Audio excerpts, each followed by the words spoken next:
Am I audible? Okay.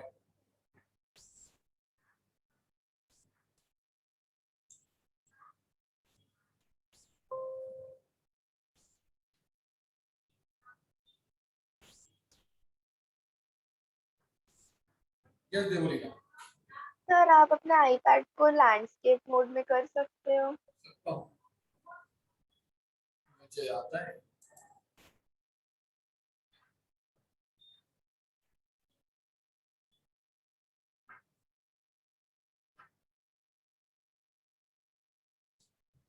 बस देवलीना खुश। क्योंकि मैं भूल जाता हूँ उसको लैंडस्केप पे करना, वो ऐसे बैठते वक्त। बाकी मैं करना तो हर बार लैंडस्केप पे चाहता हूँ। तो क्लास में धनुष्का ने जिम्मेदारी ले रखी मुझे रिकॉर्डिंग याद दिलाने की। देवली तो दो अब से याद दिला देना सर, लैंडस्केप मोड कर दो ना, ऐसे रोटेट। सेशन 6.3 में आपको बेसिकली अब दो टाइप के इलेक्ट्रोमैग्नेटिक इंडक्शन के बारे में पढ़ना है। मतलब अभी तक आप जो EMI पढ़ रहे थे, whenever there is a change in the magnetic flux linked with the closed circuit, an EMF or current induced in it, as only as long as there is a change in magnetic flux. जब तक flux change होता रहेगा तब तक ही EMF induced होगा, current आएगा। ये हमने अभी तक पढ़ा। बट अब दो टाइप के इलेक्ट्रोमैग्नेटिक इंडक्शन पॉसिबल होते हैं जो हमने नेचर में ऑब्जर्व किए। एक टाइप को बोला गया सेल्फ इंडक्शन।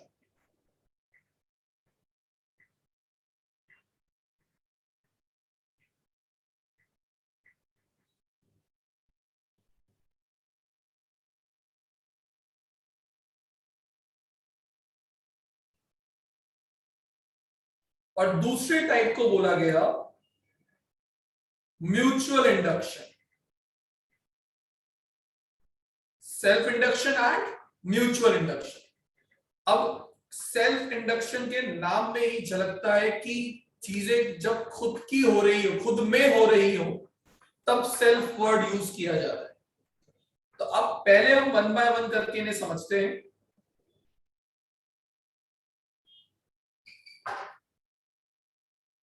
मान लीजिए कि यहां पर मैंने एक सोलेनॉइड कंसीडर किया है।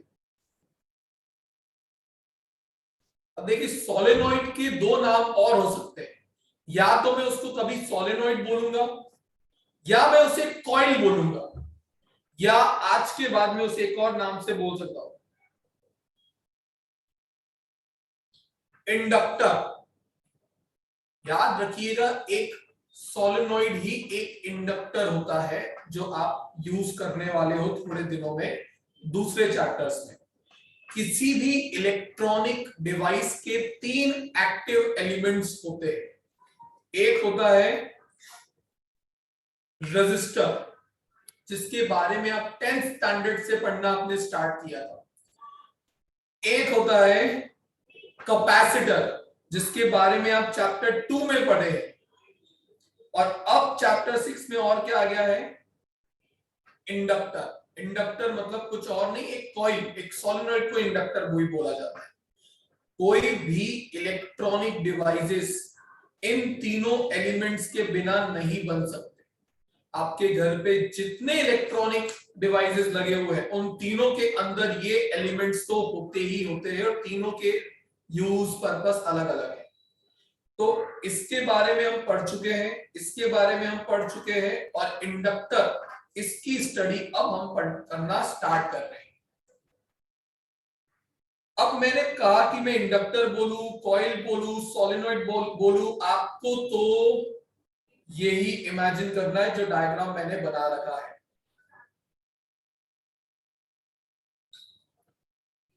मान लीजिए कि एक कॉइल से मैंने एक V पोटेंशियल डिफरेंस की बैटरी को कनेक्ट किया हुआ है अलोंग विद की। आपको की भी दिख रही होगी, ये बोलेगा नीली कर रही है, सो मत जाना। नाउ आप लोगों को आज तक आपने जिस करंट की बात की है उसको बोला जाता है DC, that is direct current, जो एक सेल, एक बैटरी से निकलता है। इसका मतलब क्या होता है? Constant current. आपकी बैटरी, आपके सेल आपको सर्किट में कांस्टेंट करंट प्रोवाइड करते हैं। बट आपके घरों में जो करंट आ रहा होता है वो डायरेक्ट करंट नहीं होता है, वो होता है एसी, ऑल्टरनेटिंग करंट, जिसके बारे में पूरे 12th स्टैंडर्ड में चैप्टर 1 से 6 तक अभी तक जिक्र नहीं किया गया है। आपने सुना ही नहीं है उसके बारे में। हर जगह तो हम बैटरी बना रहे थे। तो आज की क्लास में मैं ये सेशन कंप्लीट करने का टारगेट लेके आया हूं, और नेक्स्ट सेशन जो इस चैप्टर का लास्ट है उसका वीडियो लेक्चर आपके गूगल क्लासरूम पर मैं अपलोड करवाऊंगा। वो एक छोटा सा टॉपिक है एसी जनरेटर, जिसके ऊपर थोड़ा विजुअलाइजेशन के लिए मैंने एनिमेशन डाल रखे है उस वीडियो में, तो आपको थोड़ा समझ में आएगा। बड़ा इंटरेस्टिंग टॉपिक है। वो डिवाइस के थ्रू जो करंट बनता है वो होता है अल्टरनेटिंग करंट, और आपकी लाइफ में फर्स्ट टाइम अल्टरनेटिंग करंट उस डिवाइस को पढ़ने के बाद आएगा। जब आपको थोड़ा बहुत आइडिया लगेगा तब चैप्टर 7 स्टार्ट होगा, which is alternating current. Chapter 7 का ही नाम एसी है। तो आज की क्लास में थ्योरी वाइज ये टॉपिक में कंप्लीट कर दूंगा। उसके लिए मैं पहले से ही बता रहा हूं, अगर मुझे 5 से 7 मिनट एक्स्ट्रा रुकवाना पड़ा तो मैं रुकवा सकता हूं। जिसको जाना है वो चले जाना, प्रेजेंट नहीं होगी, बस मेरे हाथ में वो पावर आ गई है। तो बेसिकली आधा अधूरा नहीं छोड़ पाऊंगा मैं टॉपिक बीच में। अब चैप्टर 6 कंप्लीट हो जाएगा। नेक्स्ट क्लास जो होगी मैं उसको न्यूमेरिकल ओरिएंटेड रखूंगा। मंडे की क्लास में ब्लॉक टेस्ट आएगा, वेंसडे की क्लास से चैप्टर 7 स्टार्ट हो जाएगा। तो ये मेरा फ्लो रहने वाला है आज का, नेक्स्ट क्लास का, उससे नेक्स्ट क्लास का, और वेडनेसडे से चैप्टर 7 स्टार्ट हो जाएगा। यस देवलीना। जो ये ब्लॉक टेस्ट है वो एमसीक्यू होगा, तो वो पेन पेपर होएगा कि गूगल फॉर्म वाला होएगा? नहीं नहीं, अभी पेन पेपर ही होगा। आप अपने आंसर्स लिख के भेज दीजिएगा, गूगल फॉर्म अभी मैं नहीं बनवा रहा उसका, ठीक है? चलिए तो टॉपिक पे आते हैं। टॉपिक ध्यान से समझिएगा, कहने के लिए इजी भी है और कंफ्यूजिंग भी है। जिसको समझ में आ गया उसके लिए इजी है, जो जिनका फोकस डेविएट हो गया, जो अपने डाउट ही नहीं पूछ पाया, उनके लिए कंफ्यूजिंग हो जाता है। सो सेल्फ इंडक्शन में होता क्या है, पहले उसकी बात करते हैं। अगर मैंने एक बैटरी लगाई है इस सर्किट में, तो बैटरी से निकलने वाला करंट, बैटरी से निकलने वाला जो करंट होगा वो तो एक कांस्टेंट करंट है जिसकी वैल्यू चेंज नहीं होती है। बट अगर मैं की को on off on off on off on off करते रहूं तो करंट का वैल्यू 0 से आई से 0, 0 से आई से 0 होता रहेगा। मतलब एक जुगाड़ू वेरिएबल करंट बनाया है मैंने। बैटरी से तो कांस्टेंट निकल रहा था, बट क्योंकि मैं की को बार बार ऑन ऑफ कर रहा हूं, जिसकी वजह से सर्किट में करंट का वैल्यू 0 से आई तक बढ़ता है, फिर आई से 0 हो जाता है, 0 से आई बढ़ता है, फिर आई से 0 हो जाता है। अब we all know that current के पास एक एबिलिटी होती है टू प्रोड्यूस मैग्नेटिक फील्ड।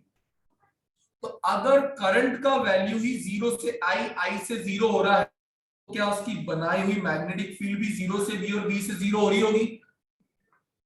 अगर करंट 0 से आई जाता है तब मैग्नेटिक फील्ड भी 0 से बी जाती है। जब करंट लौट के आई से 0 हो रहा था तब मैग्नेटिक फील्ड भी तो बी से 0 हो रही थी। हमने चैप्टर 4 में पहली बार जिंदगी में सोलेनोइड का डेरिवेशन किया था, सुना तो 10th स्टैंडर्ड से था। हमने ये डिसाइड किया था कि सोलेनोइड की मैग्नेटिक फील्ड उसके अंदर होती है, याद करो। और वो मैग्नेटिक फील्ड का वैल्यू कितना आया था? B is equal to mu naught N I, derive किया था मैंने, तो इसी क्लास में करवाया था। अब बात ऐसी है कुछ कि अगर करंट स्विच को ऑन ऑफ करने की वजह से वेरिएबल हो गया तो उसकी बनाई हुई मैग्नेटिक फील्ड भी वेरिएबल हो गई। जब जब मैग्नेटिक फील्ड चेंज हुई है, कौन चेंज हुआ है? Magnetic flux. तो बेसिकली हुआ क्या कि यहां पे जो कॉइल मैंने आपको दिखाई, उस कॉइल के अक्रॉस की मैग्नेटिक फील्ड चेंज हो रही है। अब क्योंकि मैग्नेटिक फील्ड चेंज हुई, उसकी वजह से इसका खुद का ही, किसका, इस कॉइल का खुद का ही क्या चेंज हो गया, मैग्नेटिक फ्लक्स। अब कहानी पुरानी ही चलेगी। जब जब मैग्नेटिक फ्लक्स चेंज होता है, ईएमएफ इंड्यूस होगा और करंट इंड्यूस होगा। इस फिनोमिना को नाम क्या दिया गया, सेल्फ इंडक्शन। क्यों सेल्फ वर्ड यूज किया गया, क्योंकि जिस कॉइल में मैं करंट फ्लो करवा रहा था वेरिएबल, उसका खुद का एक फ्लक्स चेंज हो गया अपनी करंट की वजह से, और खुद में एक एक्स्ट्रा ईएमएफ इंड्यूस हो गया, करंट इंड्यूस हो गया। इसलिए फिनोमिना का नाम आ गया सेल्फ इंडक्शन। पहले इसमें किसी को कोई डाउट है तो पूछो। ये अपनी आवाज हो रही है, जस्ट अ मिनट, हाँ जस्ट अ मिनट।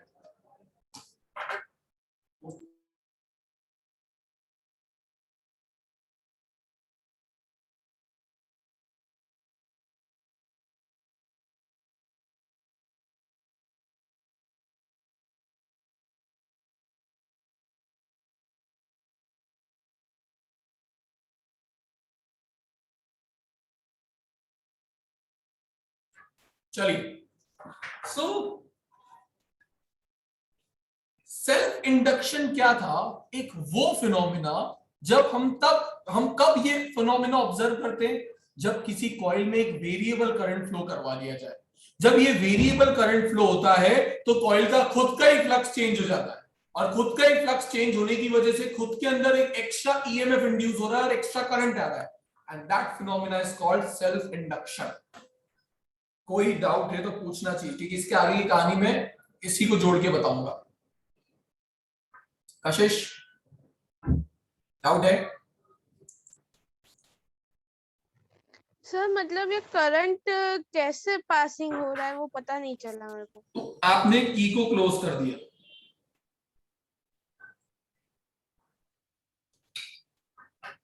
जब आप की को क्लोज करते हो तो सर्किट में करंट आया होगा। हाँ। फिर उस इंस्टेंटली आपने की को वापस से ओपन ऑफ कर दिया स्विच को, तो ऑन ऑफ करने की वजह से क्या करंट अक्रॉस कॉइल चेंज हो रहा है या नहीं हो रहा है? करंट तो चेंज हो रहा है लेकिन मैग्नेटिक फील्ड का कैसे होगा वो। अब बेटा करंट मैग्नेटिक फील्ड बनाती है, हाँ हाँ तो basically current Sorry. Magnetic field बनाती है, तो करंट का चेंज मतलब मैग्नेटिक फील्ड का चेंज, मैग्नेटिक फील्ड का चेंज मतलब मैग्नेटिक फ्लक्स का चेंज, मैग्नेटिक फ्लक्स का चेंज मतलब ईएमएफ इंड्यूस, करंट इंड्यूस। तो सर मतलब इसमें मैग्नेटिक फील्ड का तो आपने यूज बता दिया, करंट की भी बात हो गई। अब सर इलेक्ट्रिक फील्ड भी मतलब सेम ही होगा ना? नहीं, कशिश जैसी गंदी बात नहीं करनी। इलेक्ट्रिक फील्ड इस चैप्टर में अपने लेके ही नहीं आया कभी। अपन ने चैप्टर 2 के बाद से 1 के बाद से छोड़ ही दिया कि इलेक्ट्रिक फील्ड जैसे कुछ पढ़ेंगे हम। 3 में थोड़ा बहुत हमने कंसेप्ट यूज किया था। इलेक्ट्रिक फील्ड एक चार्ज की होती थी जब हम चार्जेस की स्टडी कर रहे थे। अब चार्जेस की स्टडी करनी बंद कर दी हमने, हम करंट की स्टडी कर रहे हैं, मूविंग चार्जेस की। मूविंग चार्जेस के लिए हम सिर्फ मैग्नेटिक फील्ड की स्टडी करते हैं। तो अभी तू अपने आप को खुद को कंफ्यूज कर देगी इलेक्ट्रिक फील्ड वर्ड बोल के, और फिर बचा हुआ मैं कर दूंगा। Okay sir. चाहती है? नहीं। तो अभी अपने मैग्नेटिक फील्ड पे स्टिक रहते हैं। इलेक्ट्रोमैग्नेटिक इंडक्शन की 3 चीजें फिक्स होती है। सबसे पहली चीज, फ्लक्स को चेंज कराओ। फ्लक्स को चेंज कराओगे तभी ईएमएफ आता है किसी भी क्लोज सर्किट के अक्रॉस, तभी इंड्यूस्ड करंट आता है। यहां पे मैंने बोला एक ही कॉइल है, जिस कॉइल में मैंने एक वोल्टेज दिया बैटरी के थ्रू, इसको मैंने क्या नाम दिया, अप्लाइड वोल्टेज बोल सकता हूं। इस अप्लाइड वोल्टेज की वजह से करंट फ्लो हुआ, करंट को क्या नाम दे दिया, अप्लाइड करंट।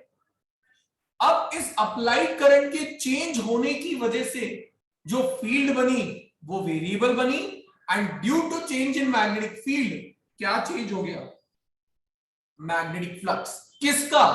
कॉइल का। अब कॉइल के अक्रॉस जब जब फ्लक्स चेंज हुआ है तब तब ईएमएफ इंड्यूस हुआ है, तब तब करंट इंड्यूस हुआ है। अब इस फिनोमिना को नाम क्या दे दिया कशिश? Self induction. जिस कॉइल में अप्लाइड करंट फ्लो हो रहा था उसी कॉइल का फ्लक्स चेंज होने की वजह से उसी कॉइल के अंदर ईएमएफ एक एक्स्ट्रा इंड्यूस हो गया और एक एक्स्ट्रा करंट आ गया। फिनोमिना को नाम दे दिया सेल्फ इंडक्शन। और किसी को कोई डाउट आ रहा है? अब आगे की कहानी समझो। अभी तक मैंने फैराडे लॉ समझाया, अब मैं ला रहा हूं लेंज लॉ। लेंज लॉ ने कहा कि जब भी ये इंड्यूस्ड ईएमएफ आते हैं, इंड्यूस करंट आता है, ये हमेशा अपने ही पैदा करने वाले कॉज का अपोज करेंगे। तो यहां पे ये ईएमएफ इंड्यूस जो हुआ, ये करंट इंड्यूस हुआ, वो अपने कॉज का अपोज करने वाले। अब समझो, एक अप्लाइड वोल्टेज था, एक इंड्यूस्ड वोल्टेज है, एक अप्लाइड करंट था, एक इंड्यूस करंट है। दिख रहा है सब चीजें दो दो है।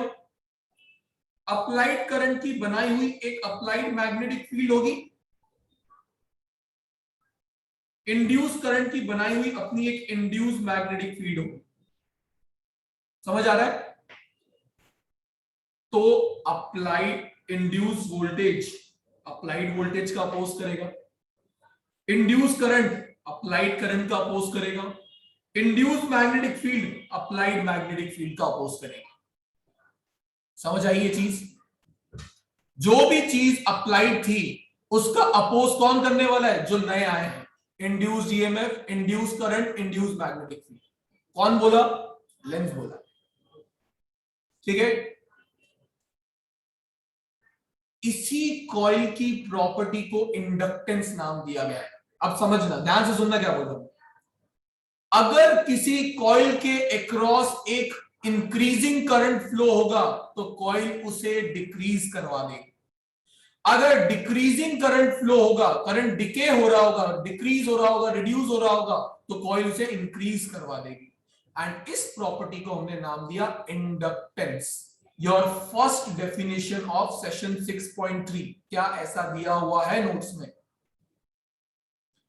सो inductance is the property of the coil. क्या करती है ये प्रॉपर्टी? ये प्रॉपर्टी का काम है कि अगर कॉइल के अक्रॉस करंट बढ़े तो कम कराओ, कम हो तो बढ़ाओ। अब ये क्यों हो रहा है वही मैंने अभी आपको समझा दिया। अप्लाइड करंट का अपोज अगर इंड्यूस करंट करेगा तो अपोज कैसे करवाया जाता है? कोई चीज बढ़ रही हो तो कम करा के, कम हो रही हो तो बढ़ा के। तो पहली डेफिनेशन मैंने बताई इंडक्टेंस की, जो एक कॉइल की प्रॉपर्टी है, और दूसरी डेफिनेशन उसकी जस्ट बाद वाली बताई मैंने सेल्फ इंडक्शन की। दोनों डेफिनेशन नोट्स में से पढ़ लो, कोई डाउट हो तो पूछ लो। बोलिए हरिति। सर यहाँ पे तो करंट पहले बढ़ रहा है फिर घट रहा है, तो इंडक्टेंस भी तो पहले जब बढ़ रहा होगा तब इंड्यूस करंट जो आएगा उसको कम कराएगा, जब वो कम हो रहा होगा तो जो इंड्यूस करंट आएगा उसे बढ़ाएगा। तो वो भी चेंज होता रहेगा। यस, उसको अपना वैल्यू, बेसिकली उसका बिहेवियर क्या है? To oppose.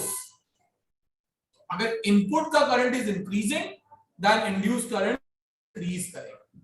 if input का current is decreasing then induced current उसको increase करेगा। behavior is just opposite। Okay. और इसी कॉइल की प्रॉपर्टी को क्या नाम दे दिया गया? इंडक्टेंस। ये बिहेवियर फिक्स कर दिया गया मार्केट में कि जब भी किसी कॉइल के अक्रॉस करंट बढ़ेगा वो कॉइल उसे कम कराएगी, जब भी कम होगा वो उसको बढ़ाएगी। रीजन मैं समझा चुका, लेंज लॉ। इस प्रॉपर्टी को नाम दिया इंडक्टेंस एंड फिनोमिना को नाम दिया सेल्फ इंडक्शन। तो फर्स्ट टू डेफिनेशंस नोट्स की पढ़ के कोई डाउट आ रहा है तो पूछ लो, अदरवाइज मैं सेकंड पार्ट पे जाता हूं, म्यूचुअल पे। पहले नाम समझते हैं सब।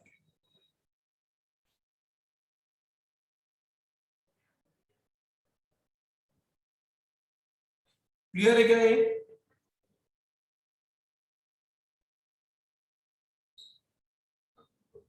कशिश फोर्स वर्ड यहाँ पे कहीं मैंने यूज नहीं किया, तो फोर्स को बीच में मत लाना, फंस जाएगी। फोर्स कुछ भी नहीं।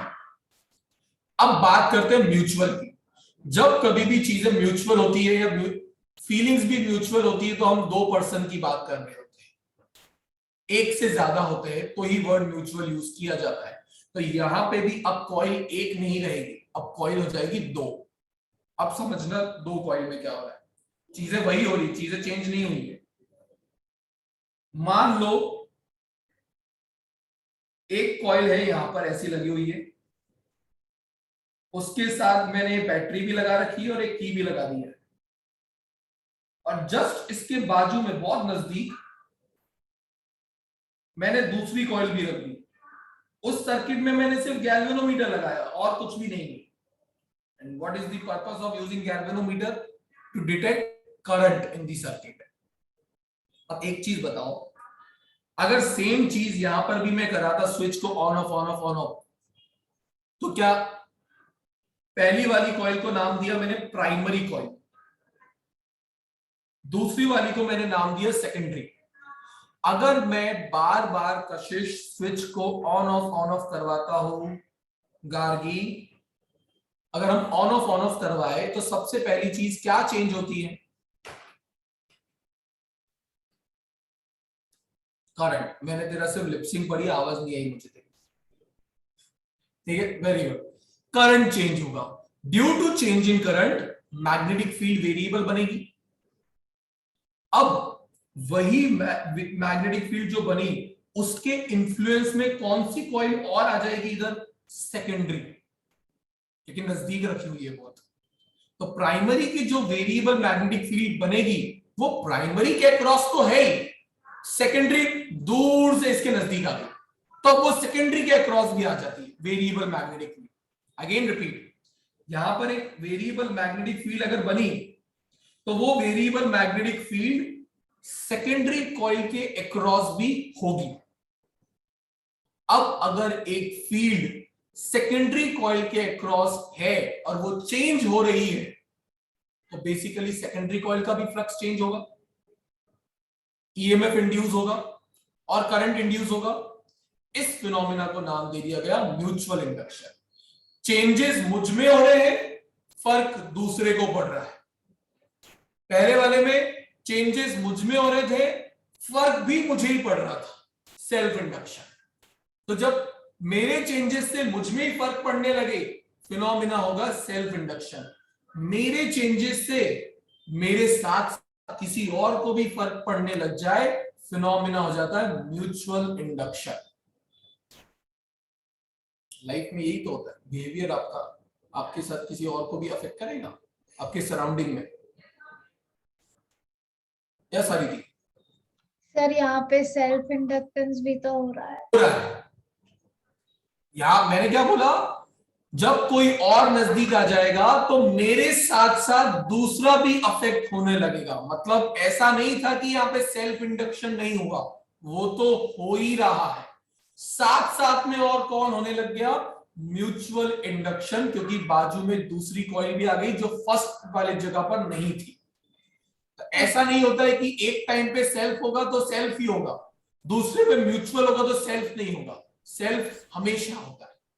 म्यूचुअल तब होगा जब पहली कॉइल के नजदीक में आप दूसरी कॉइल को भी ले जाके रख दो, और ये सब होगा जब करंट और मैग्नेटिक फील्ड वेरिएबल हो।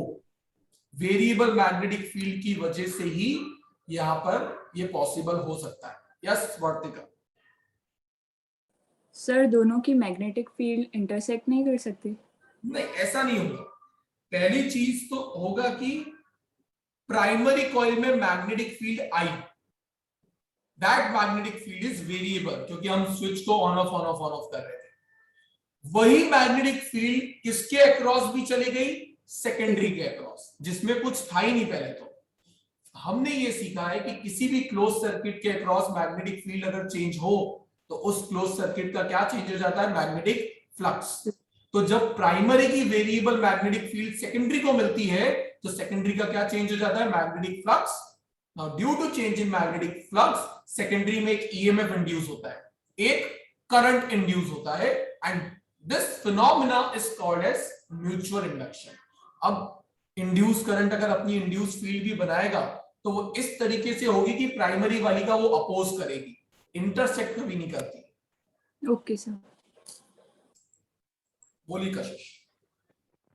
सर आपने हमें बोला ना कि चेंजेस हो रहे हैं, तो मतलब चेंजेस करंट में हो रहा है और फिर इंड्यूस्ड वो हो रहा है सीक्वेंस में याद हाँ रखना EMF। कशिश, पहले स्विच को ऑन ऑफ करने की वजह से कौन चेंज हुआ? करंट। करंट। करंट की वजह से कौन चेंज हुआ? Magnetic field. Magnetic field. Magnetic field की वजह से कौन चेंज हुआ? Flux. Magnetic flux. Magnetic flux की वजह से क्या इंड्यूस हुआ? EMF। ओके। ईएमएफ की वजह से क्या इंड्यूस हुआ? करंट। इंडक्शन। करंट। ईएमएफ जब भी आता है करंट वापस इंड्यूस से होता वही है। साइकिल चालू, मतलब induce EMF, induce current. Current. अब अगर ये चीज एक ही कॉइल में हो, मुझ में हो जाए, मैं एज अ कॉइल मुझ में हो जाए तो सेल्फ इंडक्शन, और मेरी वजह से किसी और में हो जाए तो mutual induction. Okay. Okay sir. और किसी को कोई डाउट है? नाम समझाए मैंने दोनों फिनोमिनास के, सेल्फ और म्यूचुअल। सेल्फ इंडक्शन वो फिनोमिना है जब मेरा करंट मेरा ही फ्लक्स चेंज कर दे। म्यूचुअल इंडक्शन वो फिनोमिना है जब मेरा वेरिएबल करंट दूसरी कॉइल का फ्लक्स चेंज कर दे। बाकी कहानी as it is, flux change होने पर ईएमएफ आएगा ही आएगा, करंट आएगा ही आएगा। Is that clear? ओके। दो point number 4 and point number 2 of your notes, क्या दोनों डेफिनेशन जो दी गई है स्टेटमेंट वाइज वो समझ आ रही है या नहीं? नोट्स उसके लिए खुले होने चाहिए और हाथ में होने चाहिए, तो पता लगेगा। बाकी प्रवचन तो सुन कहीं भी सुन लो।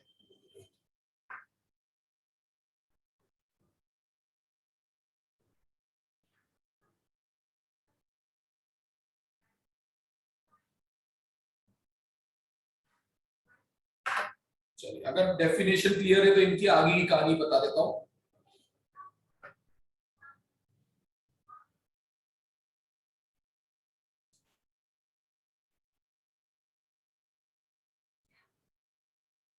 आपके पूरे फोकस स्पेशली सीबीएसई स्टूडेंट्स के कांसेप्ट पे होने चाहिए। डेरिवेशन तो आपको कोई भी नहीं आने वाला है बोर्ड में इन चैप्टर का। आपके मेन जो बच जाते हैं वो कांसेप्ट से, तो अच्छा और बुरा दोनों ही होता है। डेरिवेशन एक ऐसी चीज थी जो डायरेक्टली पूछी जाती थी, अब जो भी होगा वो डायरेक्टली नहीं होगा, वो आपको कांसेप्ट बेस्ड आंसर देना होगा, तो आपको रीडिंग करनी पड़ेगी। जीएससी भी आपको पढ़ना ही पड़ेगा।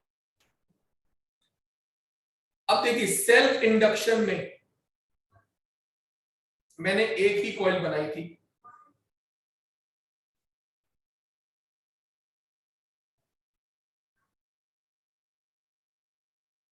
मैं ये कह सकता हूं कि मेरी कॉइल के साथ जो फ्लक्स लिंक हुआ होगा, फ्लक्स का लिंक होने का मतलब क्या, जो फ्लक्स जुड़ा होगा, that flux is directly proportional to current. जितना ज्यादा इन करंट फ्लो होगा उतनी स्ट्रॉन्ग मैग्नेटिक फील्ड बनेगी, और जितनी स्ट्रॉन्ग मैग्नेटिक फील्ड बनेगी उतना ही ज्यादा मैग्नेटिक फ्लक्स होगा, क्योंकि फ्लक्स के फॉर्मूले में बी आता है। तो मैं बोल सकता हूं flux linked with the coil is directly proportional to the current flowing in that coil. कोई डाउट? जब ये प्रोपोर्शनलिटी साइन हटता है तो यहां पर एक कांस्टेंट आता है एल। इस एल के बारे में हमको डिटेल में पढ़ना है। इस एल का नाम होता है, पहले नाम तो समझते, coefficient of self induction. L का क्या नाम रखा गया? Coefficient of self induction.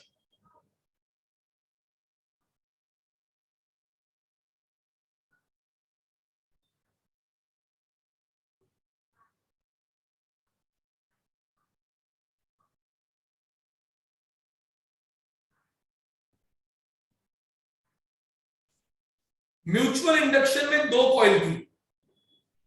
अब हमेशा याद रखना, म्यूचुअल इंडक्शन में आप किस कॉइल को ऑब्जर्व कर रहे होंगे? जिसमें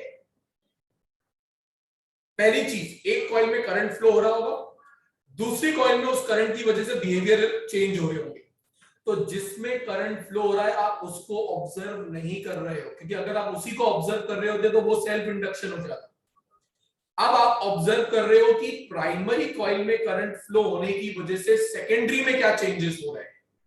तो मैं अभी यहां बोलूंगा फ्लक्स, ध्यान से सुनना, flux linked with secondary coil, flux linked with secondary coil is directly proportional to the current flowing in primary coil.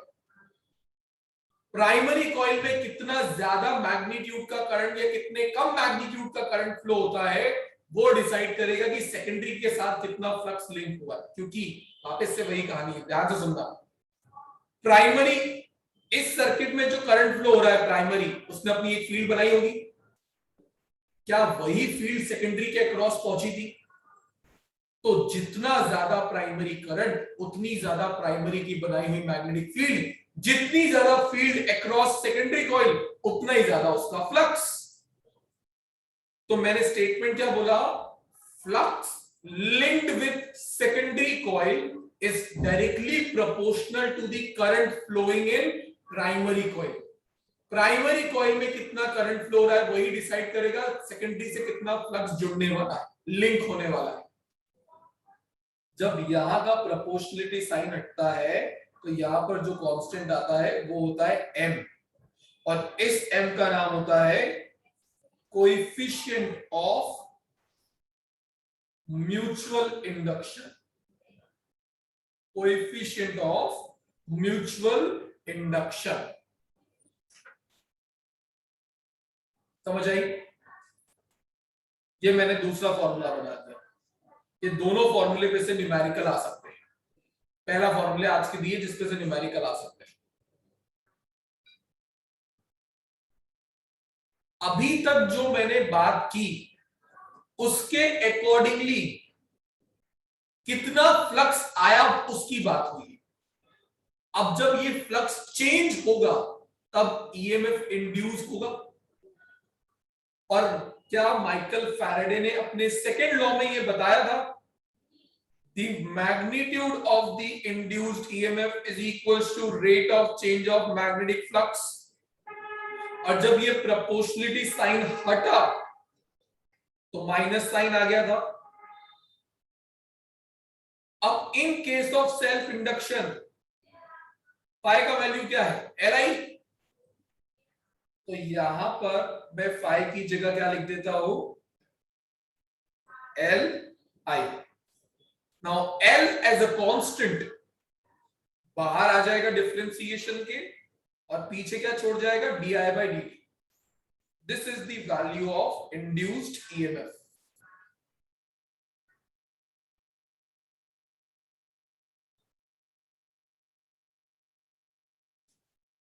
अच्छा, कोई अगर इसको ऐसे लिखे तो बुरा मत मानना, di/dt लिखो या डेल्टा लिखो, दोनों rate of change of current ही बता रहे हैं। न्यूमेरिकल में क्या डेल्टा ज्यादा अच्छी फीलिंग देता है सॉल्व करते हैं। ये आएगा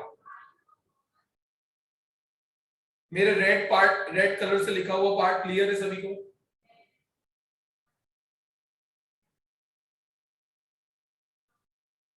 क्या यही इंड्यूस्ड ईएमएफ म्यूचुअल में भी तो निकाला जा सकता था? वहां पे क्या होता? E is equals to minus d∅/dt। Phi की जगह क्या लिखूंगा? mi। m as a constant differentiation से अगर बाहर आ जाए तो पीछे क्या बचेगा? di/dt। ये आया आपका इंड्यूस्ड ईएमएफ का formula in case of mutual induction, और ये आएगा सेल्फ इंडक्शन। कोई अगर इसको ऐसे लिखे तो बुरा नहीं मानना है।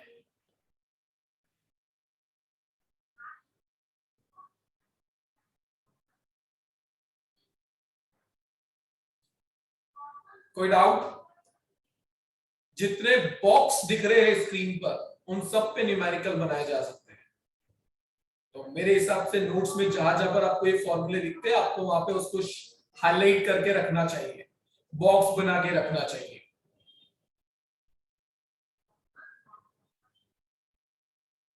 कोएफिशिएंट ऑफ सेल्फ इंडक्शन का ऐसा यूनिट नोट्स में से देख के बताइए क्या दिया गया है।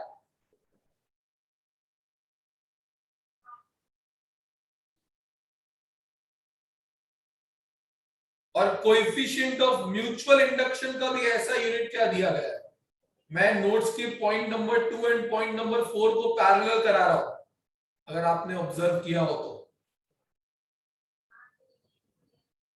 ऐसा यूनिट इज हेनरी, मिल रहा है कहीं पे?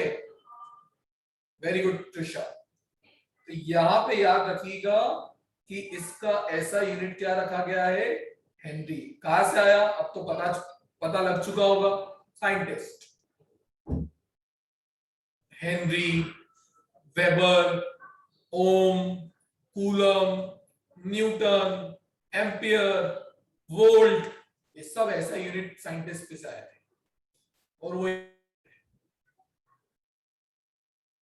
तो दोनों के ही ऐसा यूनिट सेम है, हेनरी, जिसके पीछे आपको H लिखा दिख जाए, समझ जाना इन दोनों में से कोई एक है। अब सर हमें कैसे पता लगेगा वो M है कि L, अगर यूनिट सेम ही है तो आपको अपना दिमाग दौड़ाना पड़ेगा कि उस क्वेश्चन में एक कॉइल दिए या दो। अगर सिंगल कॉइल की बात हो रही है तो वो सेल्फ इंडक्शन की बात हो रही है तो वो L होगा। अगर दो कॉइल की बात हो रही है तो वो म्यूचुअल इंडक्शन की बात होगी तो वो M होगा। बाकी क्वेश्चन करोगे तो थोड़ा बहुत उधर से पता लगेगा, अभी याद में सब फीलिंग एक साथ नहीं दे सकता। जितनी चीजें पॉइंट नंबर 2 और 4 की मुझे बतानी थी मैंने बता दी है फॉर्मूला वाइज, बाकी बची हुई आपको रीड करनी रहेगी। मैं जा रहा हूं डायरेक्टली पॉइंट नंबर 3 पर। और एक चीज मैं हर क्लास में बोलता हूं, अभी वापस से रिपीट कर रहा हूं, ये जितने भी टॉपिक है वो तभी काम आएंगे आपको जब आप उसको अगली क्लास से पहले पढ़ के रख चुके होंगे, तो ही मुझसे आप डाउट्स कभी पूछ सकते हो। डाउट्स उसी पर्सन को आते हैं जो एक्चुअली पढ़ता है।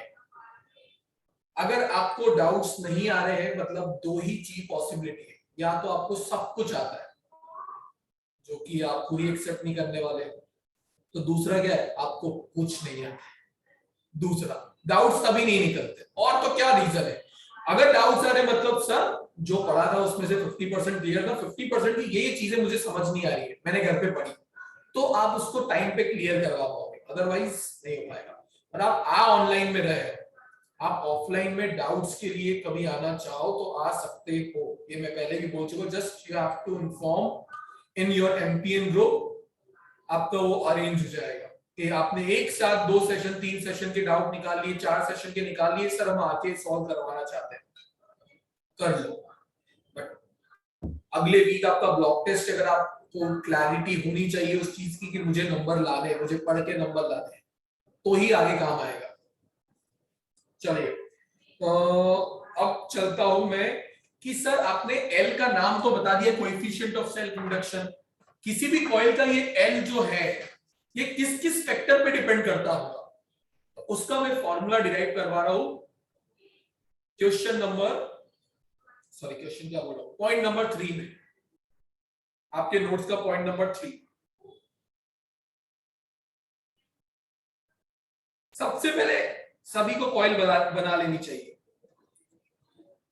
Point number 3 and point number 5 में 2 डेरिवेशन है और दोनों के स्टेप सेम रहने वाले, तो पहला वाला अच्छे से समझना भी तो दूसरे वाले में रिवाइज हो जाए और खुद से भी लगा पाओ।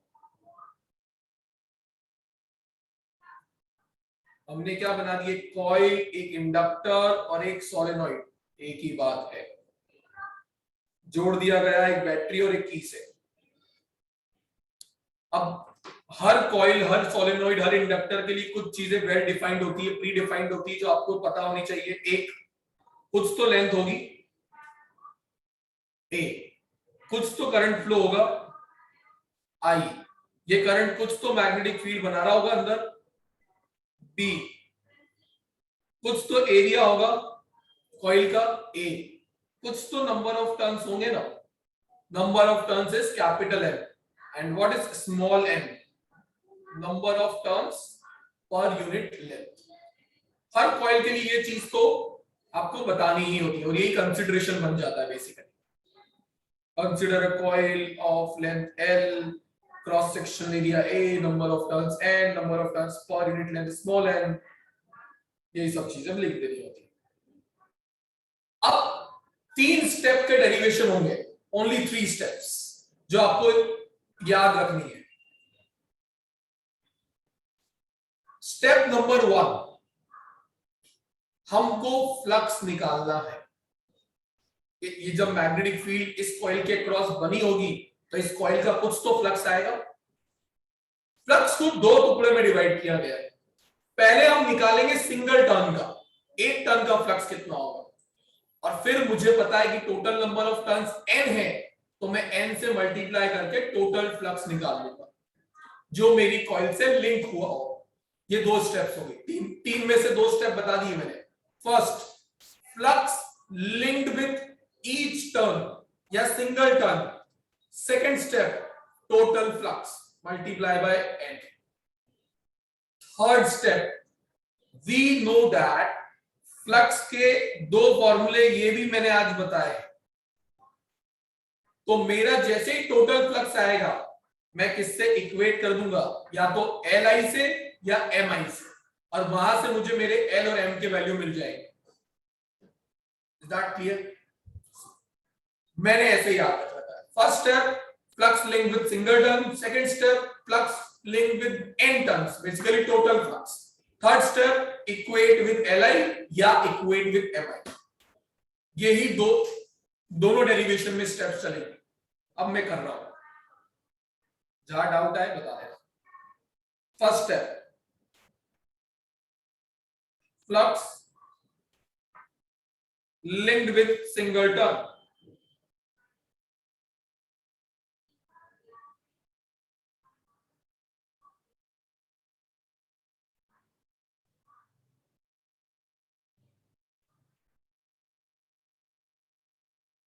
फ्लक्स का फॉर्मूला जो होता है वो होता है BA cos थीटा। सोलेनोइड के अंदर जो मैग्नेटिक फील्ड बनती है वो मैंने आपको आज स्टार्टिंग में ही बताई थी, B is equal to mu naught NI होती है। तो मैग्नेटिक फील्ड कितनी हो गई, म्यू नॉट NI। कुछ तो एरिया होगा ना, तो वो एरिया है A। मैग्नेटिक फील्ड और एरिया वेक्टर, अगर ये एरिया वेक्टर है कॉइल का, तो मैग्नेटिक फील्ड और एरिया वेक्टर क्या पैरेलल हुए? तो बेसिकली यहां पे क्या आ गया, cos 0। और cos 0 क्या होता है, 1। तो मैं लिख ही नहीं रहा हूं। मेरी फर्स्ट स्टेप मैंने लिख दी, सिंगल टर्न के साथ कितना फ्लक्स लिंक हुआ वो म्यू नॉट NIA मिला मुझे। किसी को डाउट? स्टेप नंबर 2, ये तो 1 टर्न का आया है। टोटल टर्न का फ्लक्स निकालने के लिए, टोटल फ्लक्स निकालने के लिए क्या करूंगा मैं, total flux is equals to N into flux linked with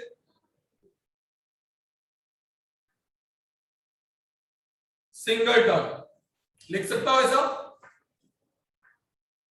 small n into pi का वैल्यू कितना मिला था ऊपर, म्यू नॉट NIA।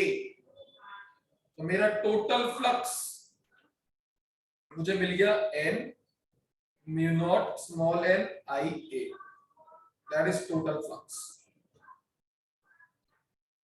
अब याद रखना, जब ऐसे फॉर्मूले बनते हैं, कैपिटल N भी आ रहा है, स्मॉल n भी आ रहा है, या तो कैपिटल N को स्मॉल n में कन्वर्ट कर दो या स्मॉल n को कैपिटल N में, दोनों को मत रखो क्वेश्चन के अंदर।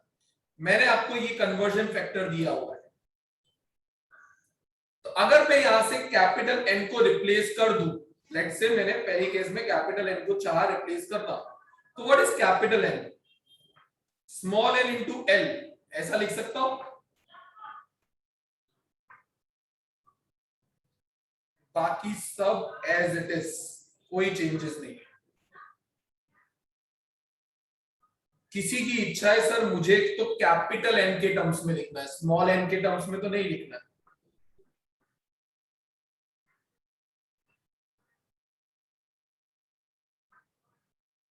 n इंटू n मैंने n स्क्वायर करके लिख दिया है।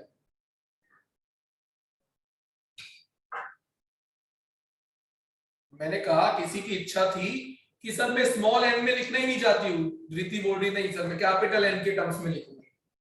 तो अब आपको क्या करना रहेगा, इस स्टेप के बाद इस स्मॉल एन की जगह लिख दो कैपिटल एन बाय एन। तो ये फॉर्मूला ऐसा बनेगा, mu naught N square A I by L. दोनों ही सही है, एक in terms of small N आया, एक in terms of capital N आया। किसी को डाउट है यहां तक तो पूछ सकते हो आप।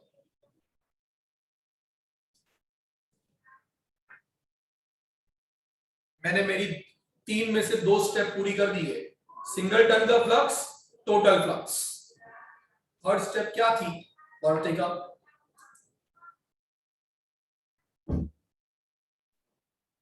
सर वो जो अभी ऊपर निकाला एल आई और एम आई से इक्वेट करना है। मैं लिख दूं नो दैट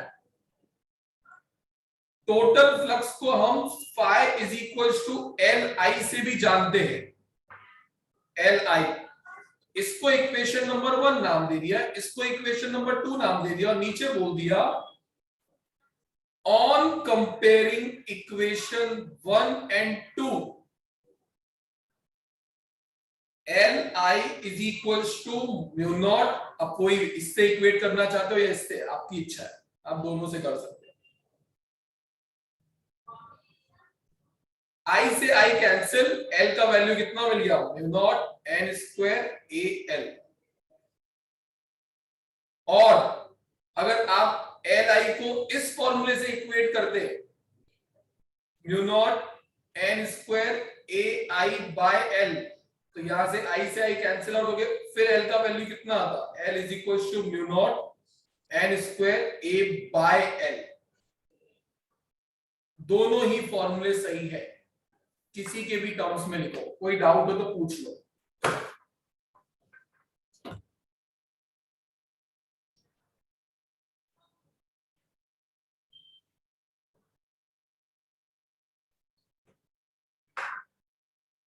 बेसिकली किसी भी कॉइल का जो कोएफिशिएंट ऑफ सेल्फ इंडक्शन था एल, इंडक्टेंस जिसको शॉर्ट फॉर्म में इंडक्टेंस बोल दिया जाता है, वो किस किस पे डिपेंड कर रहा है, number of turns, area, length and medium. Mu naught क्या था, मीडियम। इस चीजों पे ये एल डिपेंड करता है।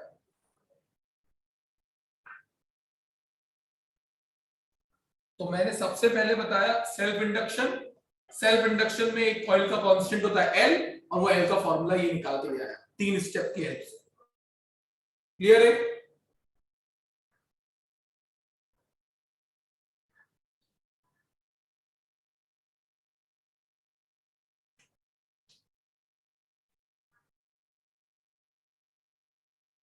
चले नेक्स्ट डेरिवेशन, पॉइंट नंबर 5 पर। अब पॉइंट नंबर 5 के लिए आपको जानना बहुत जरूरी है, क्योंकि जब 2 कॉइल आएगी तब आपको नेमिंग करनी पड़ेगी 1 एंड 2, और ये नेमिंग करने में सबसे ज्यादा गलतियां होती है।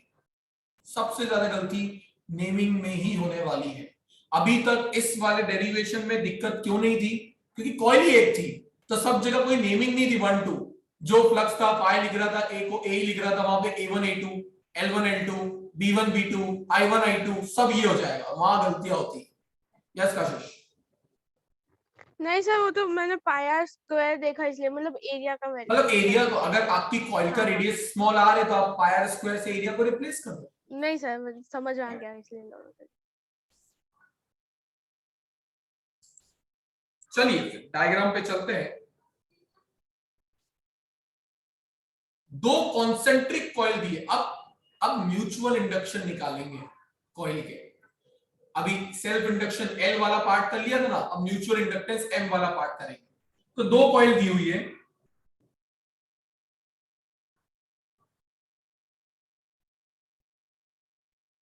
एक यार इसको बनाना इधर बोर्ड पर सही से बन जाए। एक है छोटे रेडियस वाली कॉइल और एक है बड़े रेडियस वाली कॉइल, और दोनों कॉन्सेंट्रिक है, मतलब दोनों का सेंट्रल एक्सिस जो है वो सेम ही है।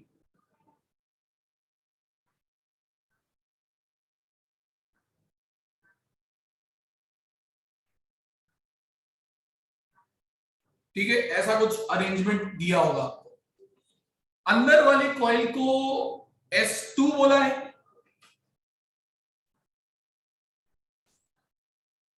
सही बोला मैंने, S2 है अंदर वाली, S1 S1 है। ओके, मतलब ऑरेंज वाली coil is S1 and blue वाली इज S2, यही कह रहे हो। अब S रिप्रेजेंट किसको करता है? सोलेनोइड को। तो ऐसी इच्छा दिमाग में आए, मतलब डाउट है सर ऐसी क्यों? Because solenoid 1 solenoid 2। S1 S2 के लिए कुछ चीजें हम पहले से फिक्स कर देते हैं, जैसे मैंने पिछले डेरिवेशन में की थी। S1 में जो करंट फ्लो होगा उसको क्या बोलेंगे? I1। जो मैग्नेटिक फील्ड I1 बनाएगा उसको बोलेंगे B1। कुछ तो एरिया होगा A1, लेंथ होगी L, दोनों की लेंथ सेम ही ली गई है, और नंबर ऑफ टर्न्स होंगे N1। Number of turns per unit length होगा स्मॉल n1, जिसका खुद का फॉर्मूला क्या होगा? Capital N1 by L। इतनी चीज हमने डिफाइन कर दी अंदर वाली कॉइल के लिए। सेम चीज S2 के लिए,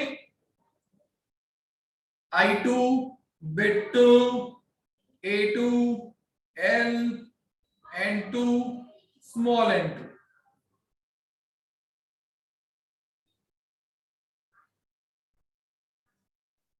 डन। अब होंगे दो केसेस।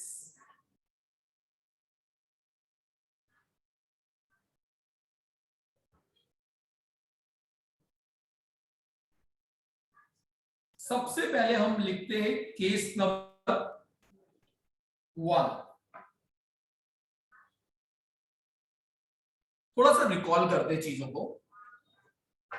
अगर मैं बाहर वाली कॉइल में करंट फ्लो कराऊंगा तो बाहर वाली कॉइल कुछ मैग्नेटिक फील्ड बनाएगी, जिस फील्ड के अंदर अंदर वाली कॉइल आ जाएगी। अब जब अंदर वाली कॉइल उसके अंदर आ गई तो अंदर वाली कॉइल के साथ फ्लक्स चेंज होगा, ईएमएफ इंड्यूस होगा, करंट आ जाएगा। तो अंदर वाली के वो म्यूचुअल, और इस फिनोमिना को क्या नाम दे देंगे? Mutual induction. तो म्यूचुअल इंडक्शन में वो कोएफिशिएंट कॉइल का जो m होता है वो कितना होगा वो निकालना है मुझे। क्लियर है? तो पहले मैं ये सॉर्ट कर दूं कि करने क्या जो है, मतलब डेस्टिनेशन क्या है, पहुंचना किधर है। Step 1 flux turn, step 2 flux linked with n turns, that is total flux. Step 3 equate with mi, पहले li से इक्वेट किया था, अब mi से कर दूंगा। Steps clear? बोलिए अदिति। सर यहाँ पे हमने एक कॉइल को दूसरी कॉइल के अंदर क्यों रखा, बाजू बाजू में क्यों नहीं? क्योंकि बाजू बाजू में वो फीलिंग नहीं आती। अंदर रखने में क्या होगा कि वहां पे जो कॉइल है उसकी फील्ड पूरी अंदर से पास हो उसमें से, तो बाजू बाजू में तो मैंने सिर्फ समझाने के लिए रखा ऐसे। ओके। केस 1 लिखी है,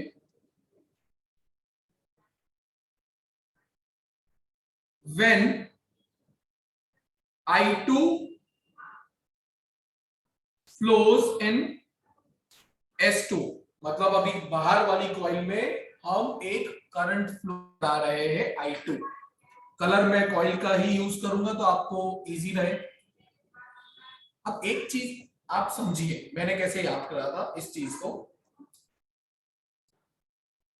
अगर मेरी बाहर वाली कॉइल में करंट फ्लो हो रहा है, अगर मेरी, ध्यान से सुनिएगा तो सुन रहे हैं, बाकी नहीं करो, जो बाहर वाली कॉइल में मेरा करंट फ्लो हो रहा है तो फ्लक्स म्यूचुअल इंडक्शन में मैं किसका निकालने में इंटरेस्टेड हूं?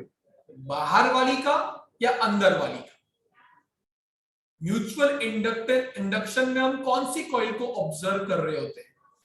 इससे याद करो अभी ऊपर जो बताया था। करंट फ्लो होता था इसके अंदर, ऑब्जर्व किसको कर रहे थे? सेकेंडरी को। तो अगर मैं अभी हाल ये करंट फ्लो करवा रहा हूं बाहर वाली कॉइल में, तो मेरे को उसके फ्लक्स से कोई लेना देना नहीं है। वेरी गुड कशिश। मुझे निकालना है कि इस करंट की वजह से कॉइल 1 का फ्लक्स कितना लिंक होगा या कितना चेंज होगा। क्या ये समझ में आया? तो मैं कैसे याद रखता था कि अगर मैंने यहाँ पे I2 लिखा हुआ है तो कभी भी मैं फ्लक्स 2 नहीं निकालूंगा, मैं फ्लक्स निकालूंगा 1 का। और अगर मैं I1 लिखता तो फ्लक्स निकालूंगा मैं 2 का। क्लियर है? चलिए तो चलते हैं आगे।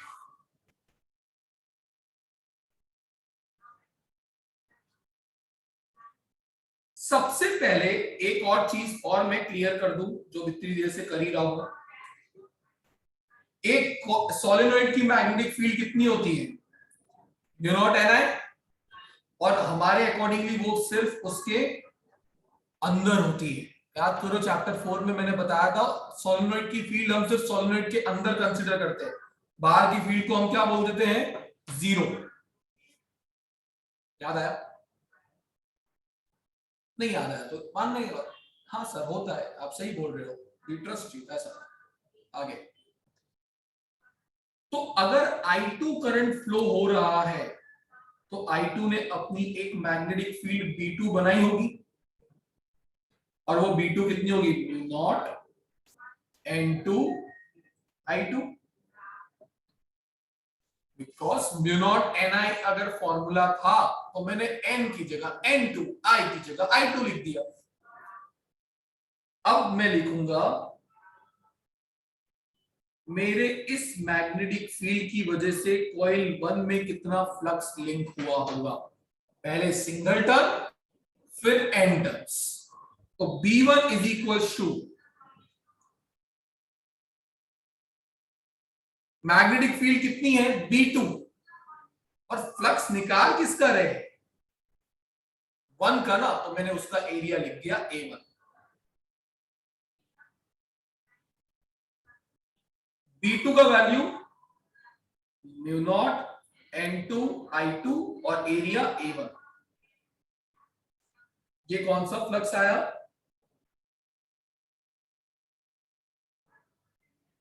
सिंगल टर्न वाला। स्टेप 2, अगर टोटल फ्लक्स निकालना हो तो कॉइल 1 के नंबर ऑफ टर्न से मल्टीप्लाई कर दो 5 को, तो N1, और इधर कितना आ जाएगा? Mu naught N2 I2 A1, that is total flux. Step number 3, equate with Mi।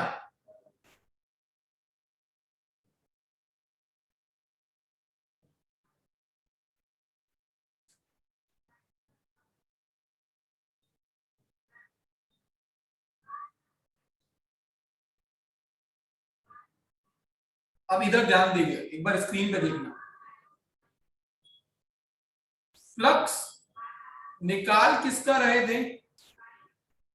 Coil 1 का। पर करंट कौन सी कॉइल में फ्लो हो रहा है? कॉइल 2। और M के सब्स्क्रिप्ट में क्या लिखूंगा? M12। M12 का मतलब क्या होता है वो समझो। Mutual inductance in coil 1 due to coil 2।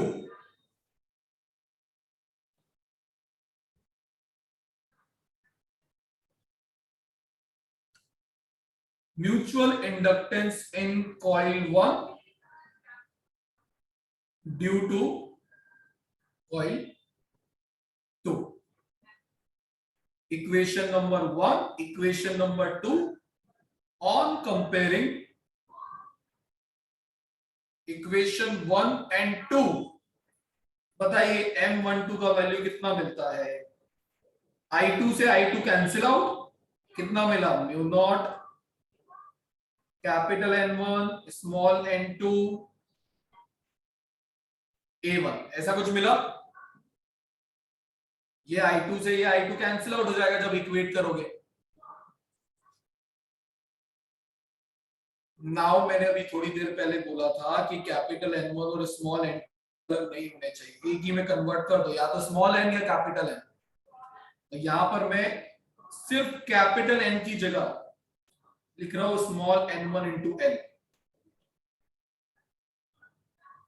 बाकी सब एज इट इज।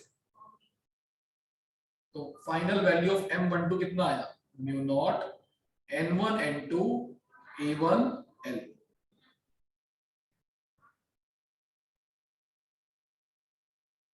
ये आया आपका फाइनल। किसी स्टेप में किसी को भी कोई भी डाउट हो, यू कैन आस्क। स्टेप्स वही है, single term, N term, equate, but यहां पे 1 और 2 लिखना जरूरी है क्योंकि कॉइल अलग अलग होती है। डाउट है कुछ? हो गया? ओके। ट्विस्ट यहां पर नहीं है, ट्विस्ट होता है इसके सेकंड पार्ट में, जो हर कोई नहीं समझ पाता, और चेकर वही चेक करता है कि आपको कितना नॉलेज था फ्लक्स के बारे में। अब ध्यान से समझना सेकंड, बाकी पूरा डिट्टो है, कोई चेंज नहीं होगा, एक माइनर चेंजेस है, जो फोकस्ड है वो समझ पाओगे। सेकंड कॉइल ऑरेंज वाली थी ना, case 2, when I1 flows in S1, when I1 flows in S1, compare करते जाते, इधर B2 था, इधर आएगा B1, B1 का value mu naught N1 I1। यहां तक तो कोई डाउट नहीं है। मैंने कहा था करंट फ्लो हो रहा हो, फ्लक्स उसका नहीं निकाला जाता है, फ्लक्स निकाला है दूसरी वाली का। तो यहां पर हम निकालेंगे phi2, flux linked with coil 2 due to current flowing in coil 1। तो मैग्नेटिक फील्ड V1, और जिस कॉइल का फ्लक्स निकाल रहे हैं उसका एरिया लिख दे।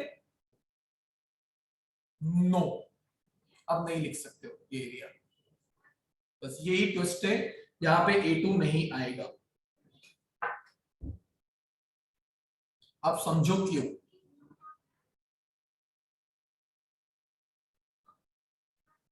मैंने आपको पहली क्लास में बताया था कि फ्लक्स का जो फॉर्मूला होता है उसमें ये A क्या होता है, effective area inside the magnetic field. मतलब सरल भाषा में अगर समझना चाहे तो मेरी कॉइल का वो एरिया जो फील्ड के अंदर है, मेरे को कॉइल के एरिया से कोई फर्क नहीं पड़ता है। हाँ, वापस तो दूंगा, मेरी कॉइल का एरिया जो चाहे वो मुझे फर्क नहीं पड़ता है, मुझे फर्क पड़ता है कितना फील्ड के अंदर है। अब समझना मेरे डायग्राम में, अभी हाल ऑरेंज कॉइल में करंट फ्लो हुआ, तो ऑरेंज कॉइल में करंट फ्लो होने की वजह से जो भी फील्ड बनी होगी वो सिर्फ इतने ही रीजन में बनी होगी, क्योंकि एक सोलेनोइड की फील्ड सोलेनोइड के अंदर ही रहती है। और मैं फ्लक्स किसका निकाल रहा हूं, बाहर वाली कॉइल का।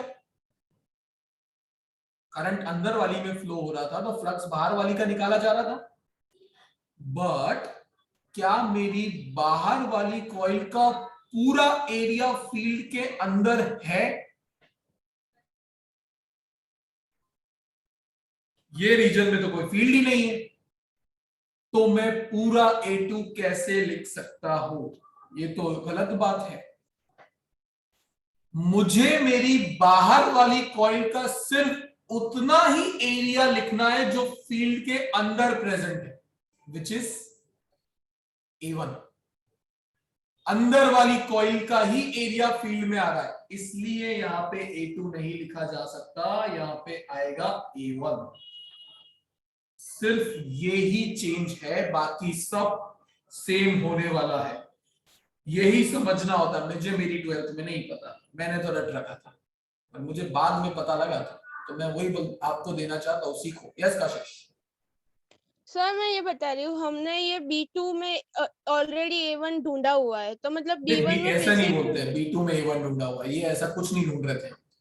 हमने ढूंढा कि जब बाहर वाली कॉइल में करंट फ्लो होता है, अब समझ, मैं इसको हटाऊंगा तो दिक्कत हो जाएगी, मेरा डायग्राम गायब हो जाएगा। जब बाहर वाली कॉइल में करंट फ्लो हो रहा था कशिश, यस सर। तो फील्ड इस पूरे रीजन में थी, हाँ और उसी में मेरी अंदर वाली कॉइल भी आ रही थी, यस सर। तो मैंने उस पूरी कॉइल का एरिया लिख दिया था यहां पर A1।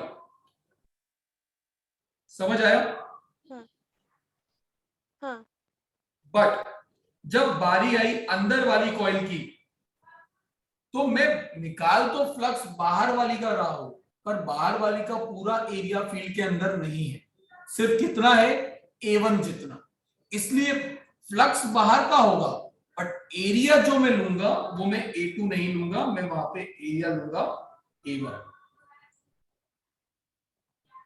अब तो इसमें मतलब तेरा डाउट प्रीसाइज देखना है ना सर हम, क्या? मतलब और मतलब जैसे हमने ये एस एन नहीं है S2 है ना, ये मैं इसको S2 ऐसे वाला। समझने की जगह देख, समझ, जिस कॉइल का फ्लक्स निकालते हैं उसका एरिया फील्ड के अंदर कितना है वो देखना होता है। जब मैं पहली कॉइल का फ्लक्स निकाल रहा था, उसका पूरा का पूरा एरिया फील्ड के अंदर था, तो मैंने A1 लिख दिया। बट जब मैं दूसरी कॉइल का फ्लक्स निकाल रहा हूं, उसका पूरा एरिया फील्ड के अंदर नहीं है, उसका सिर्फ कुछ एरिया फील्ड के अंदर, और वो कुछ कितना है, equals to A1, area of coil 1। That's why I wrote A1 over here. तो सर मतलब दोनों सेम ही आना चाहिए ना, अगर हम Yes. बाहर का ढूंढते हैं बस तो अंदर का। दूसरा तरीका, फॉर दो स्टूडेंट जो रटने में विश्वास रखते, सर भाड़ में जाओ, इतना क्या टेंशन ले रहे हो, हमको रटने का है, हमको नंबर लाने के। हमेशा एरिया उसका लिखना जिसको आपने अंदर की तरफ बनाया है। अंदर कॉइल 1 थी, अंदर कॉइल 1 है ना, देखो दोनों वक्त उसी का एरिया है। अगर आप अंदर कॉइल 2 लिखते हैं तो दोनों जगह A2 A2 आता। ये फॉर दो स्टूडेंट्स जिनको विश्वास है कि सर ऐसा कुछ बता दो जिससे याद रहता है। तो कशिश बेसिकली अंदर वाली कॉइल का ही एरिया दोनों के केस फ्लक्स के फॉर्मूले में लिखना रहेगा।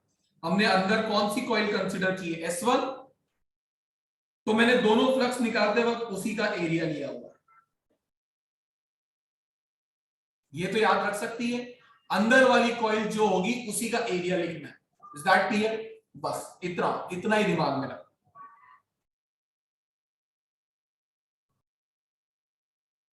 अब बाकी स्टेप में चेंजेस नहीं आया, वो वही है।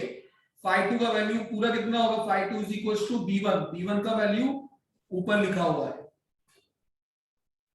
ये किसके साथ आया, सिंगल टर्म। अगर टोटल फ्लक्स निकालना है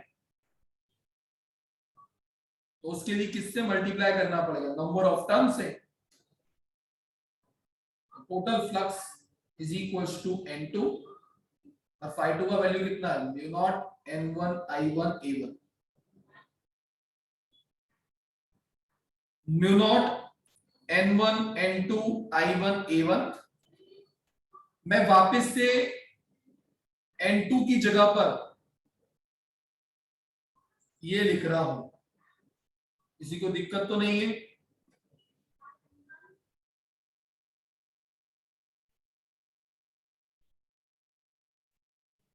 पहले ही कन्वर्ट करके रख दिया मैंने टोटल फ्लक्स। अब third step, compare equation number 3। we know that flux linked with coil 2 due to current flowing in coil 1, वो कितना होगा, इतना कुछ। phi2 is equals to M21I। equation 4, on comparing these two equation, M21 is equals to mu naught N1 N2 A1L।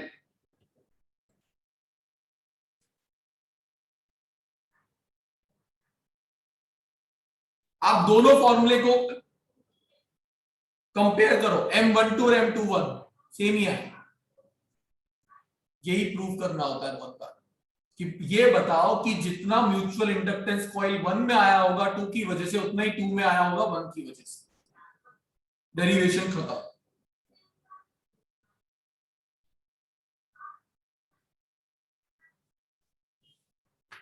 अच्छा, doubt है कुछ? Okay, entries are अच्छा, clear है। Last derivation of that session, जो कि बहुत पॉपुलर है, बिना स्ट्रेस लेने वाला, जो स्ट्रेस था इन्हीं डेरिवेशन में था। अब थोड़ा बहुत जितना भी आपको समझ में आया है, बहुत पॉसिबिलिटी है आप अगली क्लास तक ये भूल जाओगे, और जब ये एग्जाम आ रहा होगा इसका, तब तक चैप्टर भूल जाओगे। जब तक टर्म 1 आ रही होगी तब तक नाम भूल जाओगे चैप्टर का, अगर नहीं पढ़ा तो। बेसिकली आपको रेगुलर पढ़ते आपके स्केड्यूल में पुराना नया दोनों पार्ट आना जरूरी है।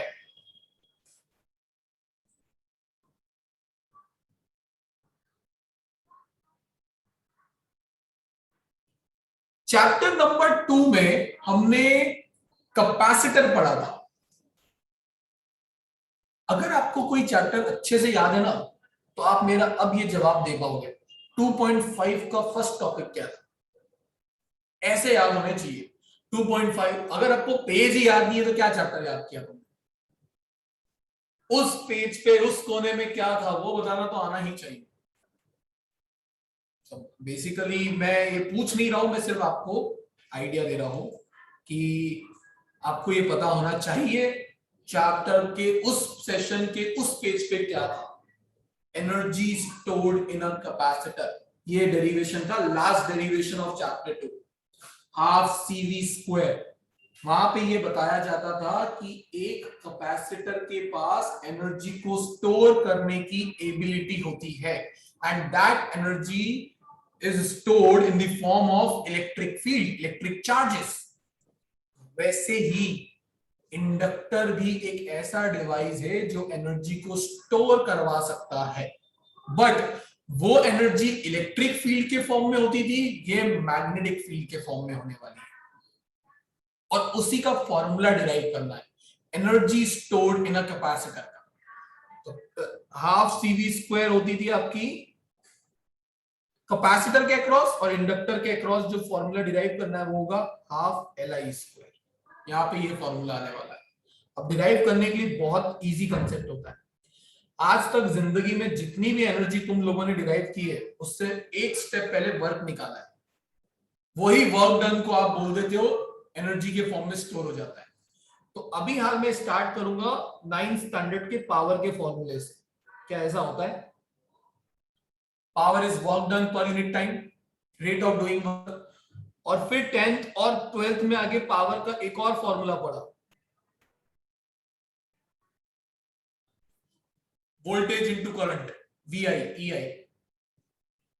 आज की क्लास में मैंने बताया कि एक कैपेसिटर के अक्रॉस कितना EMF इंड्यूस होता है, सॉरी एक इंडक्टर के अक्रॉस, ये बताया मैंने। Induced EMF across any coil minus LdI/dt।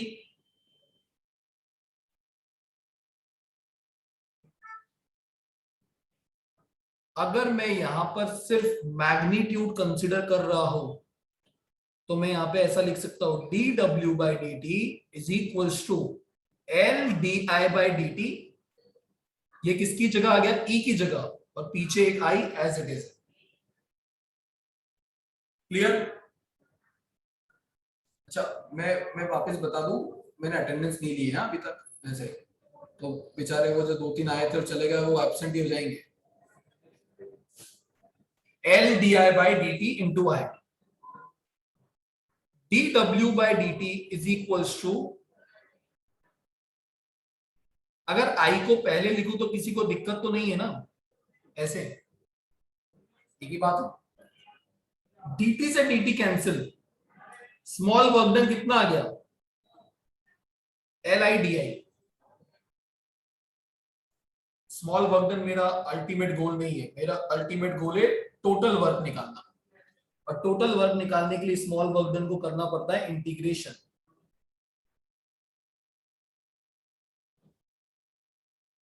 Small work done का इंटीग्रेशन हुआ तो टोटल वर्क डन मिला, एन एज अ कांस्टेंट बाहर आ गया। और अगर आपको इसका फॉर्मूला नहीं पता है तो ये लिख लीजिएगा कि I raise to power 1+1 divided by 1+1। आपको ये इंटीग्रेशन का फॉर्मूला सिखाया गया था। ऐसा कुछ हो तो रूल ये लगाते, पावर रूल। तो यहाँ पे फाइनल वैल्यू क्या है, I²/2। फाइनल वर्क कितना आया, half LI², and that work done would be stored in the form of energy. तो half LI² आपका आ गया एनर्जी स्टोर्ड अक्रॉस इंडक्टर। किसी भी इंडक्टर के अक्रॉस कितनी एनर्जी स्टोर होती है, half LI²।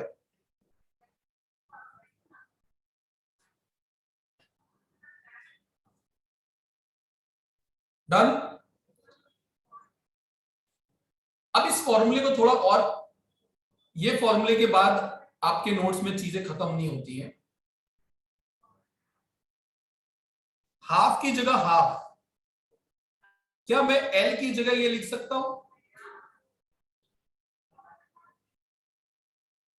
आज L का ये फॉर्मूला लेके आए थे हम, μ0 n² AL, और बाजू वाला भी था, कोई भी लिख सकते हो, मैं μ0 n² AL वाला लिख रहा हूं।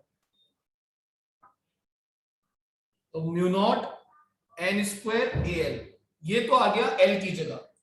और मैग्नेटिक फील्ड का फॉर्मूला आज बहुत बार देख लिया सॉलिनॉइड के अंदर, μ0 Ni। अगर यहां से करंट को सब्जेक्ट बनाया तो ये बनेगा, मेरा तो ये बन रहा है, तुम्हारा देख लो, B divided by μ0 n, B divided by μ0 n, उसका स्क्वायर। हाफ LI² में L की जगह ये रख दिया और I की जगह वो रख दिया मैंने।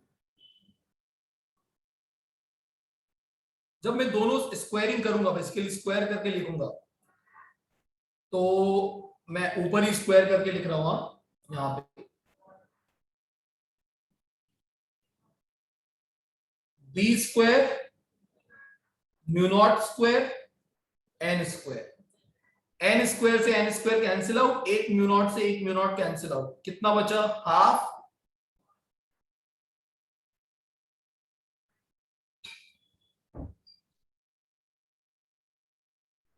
B² by μ0 into AL। देख लो इतना ही बच रहा है, कोई चीज रह गई हो मुझसे तो तुम बता।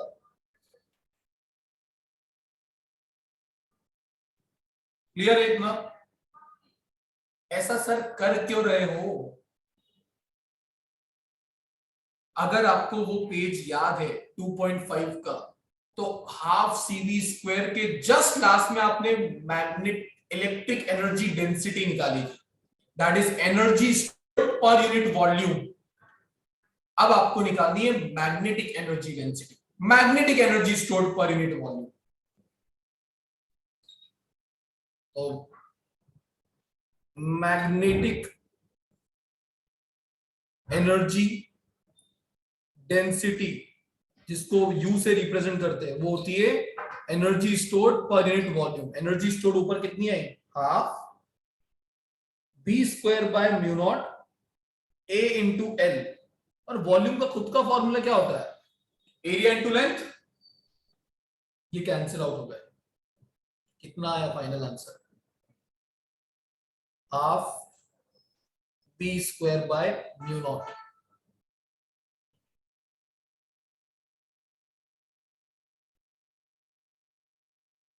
This is magnetic energy density.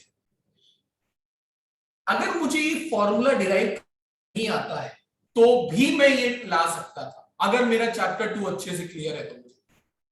अब देखो कैसे, इलेक्ट्रिक एनर्जी डेंसिटी क्या होता था, हाफ एप्सिलॉन नॉट E²। अगर आपने पढ़ा है तो ये उधर का फॉर्मूला डिराइव किया था। अगर मैं एनालॉजी देखूं तो हाफ की जगह हाफ आएगा, E² की जगह B² आएगा, और एप्सिलॉन नॉट और μ0 में हमेशा इनवर्स रिलेशनशिप होता है। तो उधर एप्सिलॉन नॉट था, इधर क्या आएगा, 1/μ0। देखो ये फॉर्मूला बन गया। बाय चांस भूल जाओ, बाय चांस भूल जाओ, अगर ये याद है तो इससे बना लेना। E और B एक दूसरे को रिप्लेस करते हैं हर जगह। जहां जहां पर एप्सिलॉन नॉट आता था चैप्टर 1-2 में, वहां पे 1/μ0 आ जाता है चैप्टर। बस इतना डिफरेंस होता है, बाकी आप सब फॉर्मूले बिना डेरिवेशन के भी डिराइव कर सकते हो एनालॉजी से। नाउ यहां पे चैप्टर 6.3 का थ्योरी खत्म। 6.4 जो है, रुकना मेरे को एक बार अटेंडेंस वाला पार्ट देख लेते ना। 6.4 जो है वो मैं वीडियो अपलोड करवा रहा हूं, आपको देख के रखना है। बहुत छोटा और इंटरेस्टिंग वीडियो, एसी जनरेटर का वीडियो शायद अपलोड हो भी चुका होगा, बट देख कर रखने का है आप लोगों को, ठीक है। मैं अब नेक्स्ट क्लास में न्यूमेरिकल्स लूंगा इस सेशन के। इससे पहले जो भी सेशंस के बच्चे हैं कुछ मैं लूंगा, कुछ आपको करने रहेंगे। उससे नेक्स्ट क्लास में टेस्ट और फिर चैप्टर 7 स्टार्ट हो जाएगा, ठीक है। ऑलराइट, तो 2 मिनट के लिए रुक जाइए बस। वैसे तो मेरा 8:10 तक का लीगल टाइम है, तो वहां तक तो मैं यूज कर सकता हूं।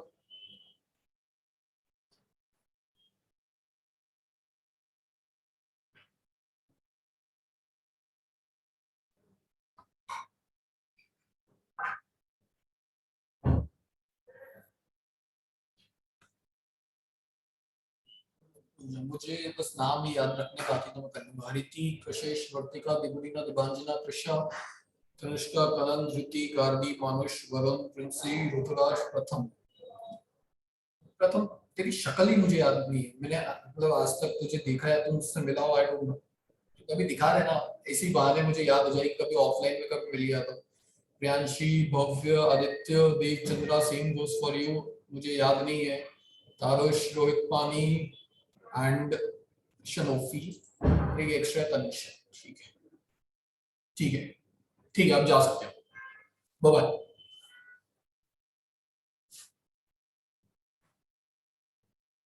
बोलिए हरिके।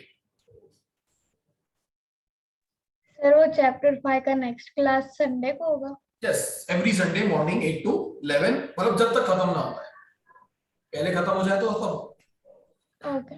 ओनली और 5.1 and 2 है सिलेबस में, एंड उसमें भी आज जब मैं देख रहा था तो 5.1 के भी वो जो आगे के डेरिवेशन है वो शायद तक निकले हुए हैं कई कई बार। जैसे आदित्य से मेरी बात हुई थी तो आदित्य के स्कूल में भी वो निकाले हुए थे, तो अगर वो भी निकले हुए होते तो बेसिकली कुछ बचा ही नहीं उन चैप्टर में, बहुत कम बचता है। पूरा चैप्टर एक ही क्लास में होगा ना? हो जाएगा 1 go, इसलिए 2 स्लॉट्स रखे थे। ओके। यस धनुष्का। सर हमने म्यूचुअल जो लिए उसमें 2 कॉइल लिए, इसके बदले 3 लेते तो वो भी म्यूचुअल ही कहलाता है। बेसिकली होता क्या, एक कॉइल में करंट फ्लो हो रहा होगा, उसकी वजह से 2 कॉइल में म्यूचुअल इंडक्शन हो रहा होगा। नहीं, मींस प्राइमरी के बाजू में हमने सेकेंडरी रखा, सेकेंडरी से थोड़ा दूर जो थर्ड वाला है वो रखा, तो उसमें कुछ डिफरेंस आएगा? आएगा जरूर। इसमें क्या होता है कि जो प्राइमरी की फील्ड होती है वो फील्ड सेकेंडरी तक पहुंचते पहुंचते वीक हो जाती है थोड़ी, देखिए बीच में मीडियम भी है। तो बेसिकली जब वो थर्ड तक पहुंचेगी तो थोड़ा बहुत इफेक्ट आएगा, बहुत नेग्लिजिबल सा। और हो सकता है कि प्राइमरी का करंट बहुत वीक था तो शायद हाँ, मतलब क्वेश्चन वही था। ठीक है, ओके। यस दृष्टि।